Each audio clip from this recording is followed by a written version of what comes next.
কে রে ভাই, কলা তো জীবনে মেলা উয়েছেন তো আপনারা এই বাস সরি দেখি নাই এই যে বাস ইঙ্গা সরি দেখি নাই ভাই এই ছড়িটা আসলে হাউস করে নিচ্ছি তোমার এই সরি দেখে 10টা ছড়ি কিনলেন 1800 টাকা পিস। এই জাহাজে সরি এই দেখেন ছড়িটা ভাই একজনে তো আসলে দুইজনে বহন করাটা খুব কঠিন। এই দেখেন আপনারা ভাই একটু খাড়া করেন, আমি ছড়িটা তুলে নেই। এই দেখেন মনে হয় যে বোধ হয় 90 ঘন্টা বা 100 ঘন্টা কলার মধ্যে রয়েছে। ভাই ছড়িটা একটু ঘুরেন তো ভাই, ঘুরবে না? ঘুরবে না তো হাই সুবহানাল্লাহ, হে আল্লাহ। আজকে যে বাংলাদেশের পরিস্থিতি, কৃষকের কোনো সার নাই।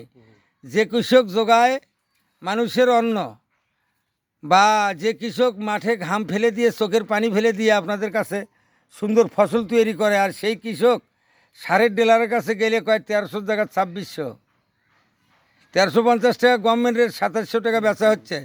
প্রত্যেকটা ডিলারের গোপন গুদাম আছে, হাজার হাজার কোটি টাকার সার তারা মোতায়েন করে রাখছে। রাখার পরে দেখা যাচ্ছে যে এখন সার ব্যাগের কৃষক দিশেহারা।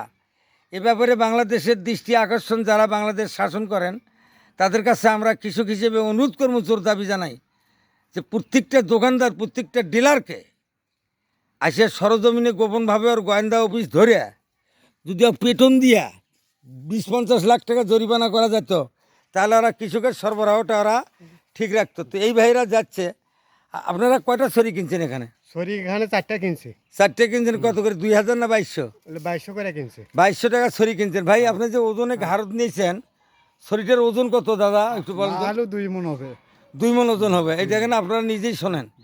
তো এই সমস্ত কলার ছড়ি বিঘেকে 400 টাকা গাড়লে পরে যদি 1000 করেও টাকাও বেচা যায়, 7-8 মাস সময় লাগবে, এতে আপনাদের লক্ষ লক্ষ টাকা কিন্তু ইনকাম করা যায়। তো আমি আমির হোসেন, জাতীয় প্রাপ্ত পুরস্কার প্রাপ্ত কৃষক। আপনারা আমাকে তো দেখছেন বিভিন্ন টেলিভিশনে। তো আমি এখানে শেষ ভিডিও একটা দেখাচ্ছি আপনাদের কাছে, সে হায়দ্রাবাদের কলা। এই দেখেন ভাই, এই দেখেন, এখন তো প্রচণ্ড রোদ চলতেছে, আমি সুন্দর করে কতটুকু আপনাদের সামনে দেখাবার পাবো। এই দেখেন ভাই, আমি এর লম্বা করলাম এভাবে।